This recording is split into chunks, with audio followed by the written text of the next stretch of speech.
예, 오늘은 일제강점기 대한민국 임시정부에서 국회 역할을 했던 임시의정원이 개원한 지 100주년이 되는 날입니다. 하지만 여야는 오늘도 서로를 향한 공세를 멈추지 않았습니다. 네, 어떤 이슈로 여야 공방이 벌어졌는지 국회에 나가 있는 취재기자 연결해서 들어보겠습니다.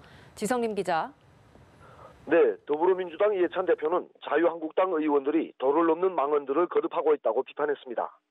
이 대표는 오늘 대구에서 열린 당 회의에서 한국당이 조양호 한진그룹 회장의 별세를 정부 탓으로 왜곡하고 강원도 산불과 관련해 세월호 참사 때와 같은 허위 조작 정보를 퍼뜨리고 있다고 지적했습니다.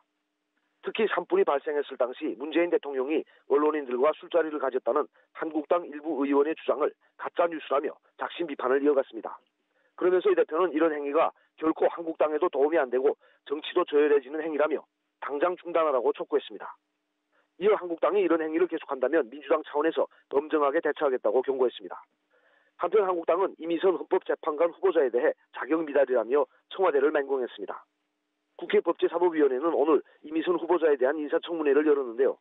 한국당 나경원 원내대표는 당 회의에서 이 후보자의 남편이 특허법원 판사 재직 시절 모 기업 주식을 보유한 상태에서 해당 기업 소송을 11건이나 맡았다며 이런 분에게 최고의 존엄과 권한이 부여된 헌법재판관을 맡기는 것은 불가능하며 그것 자체가 헌법에 대한 모독이라고 주장했습니다.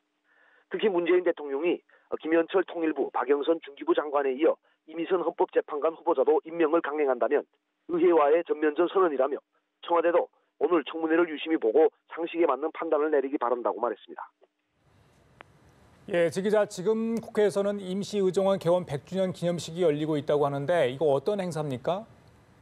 네, 오전 10시부터 열린 임시의정원 개원 100주년 기념식에는 문희상 국회의장과 국회 국무총리 등 5부 요인과 각 정당의 대표와 원내대표들이 참석했습니다.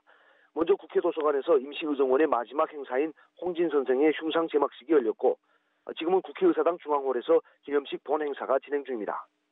한편 여야 5당 원내대표단은 오늘 임시정부 수립 및 임시의정원 개원 100주년 기념행사 등에 참석하기 위해 중국을 방문합니다.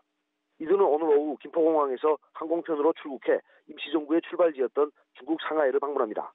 원내대표단은 오늘 밤 10시 주상하이 항공문화원에서 열리는 대한민국 임시의정원 개원 기념식에 참석합니다.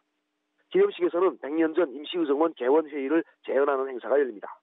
임시정부 수립을 위한 첫 임시의정원 회의는 100년 전인 1919년 4월 10일 밤 10시에 시작돼 다음 날 오전 10시에 끝났습니다. 네, 또 민주당 지도부가 오늘 포항 지진 피해 현장을 방문한다고 하는데 어떤 일정들을 소화합니까? 네, 우선 이해찬 대표를 비롯한 민주당 지도부는 오늘 오전 10시부터 대구 한국감정원에서 대구 지역 민주당 소속 광역 기초의원들을 비롯한 당 관계자들과 예산정책 간담회를 열었습니다. 민주당 지도부는 이어 포항으로 이동해 지진 피해 주민들의 대피소가 마련된 흥내 실내체육관을 찾아 피해 주민들과 간담회를 할 예정입니다. 이후 포항 가속기 연구소에서 경북 지역 예산정책 간담회를 개최할 계획입니다. 인재로 밝혀진 포항 지진으로 피해를 본 주민들을 위로하는 데 초점을 둔 민주당의 이번 행보는 대구 경북 지역의 민심을 달래기 위한 의도로 풀이됩니다. 지금까지 국회에서 연합뉴스TV 지성림입니다.